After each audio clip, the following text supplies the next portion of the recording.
Week away from the primary election here in Georgia. And President Joe Biden, no doubt, hopes to persuade some undecided voters in his State of the Union address tomorrow. Atlanta News First Carly Barnett in studio to preview what the president is likely to talk about. And Carly, what some of our local representatives want to hear. Well, Sean Blair, according to the White House, we know that he will talk about inflation, jobs, health care. But after the recent murder of local college student Laken Riley, some of our Republican representatives for Georgia have the subject of immigration at top of mind. One lawmaker even proposing legislation that he says he hopes will hopefully prevent something like this from ever happening again. Thursday at 9 p.m., President Joe Biden will deliver his third State of the Union address. Fundamentally, the president will outline an agenda that is about continuing to build on the progress that we've made over the last 3 years. White House Press Secretary Karine Jean-Pierre noted the president would touch on prescription drug costs, foreign affairs, reproductive health, and the economy. Inflation Reduction Act is projected to create another 1.5 million jobs, good-paying jobs, over the next decade.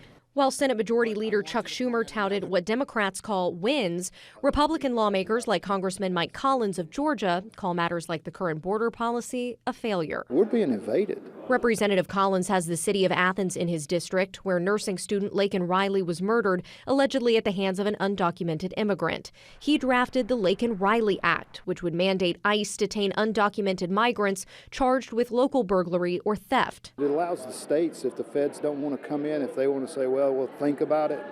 No, we'll take you to federal court and the federal judge will tell you to go and pick that person up.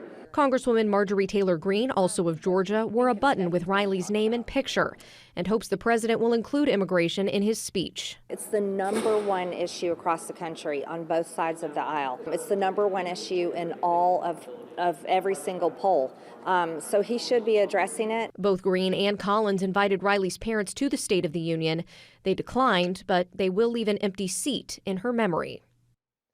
The Laken Riley Act went through a Rules Committee today. Tomorrow, it's expected to be up for general debate. Sean? And Carla, you can watch President Biden deliver the State of the Union address tomorrow night on Atlanta News First. We'll have complete coverage from both sides of the conversation, both on air and online.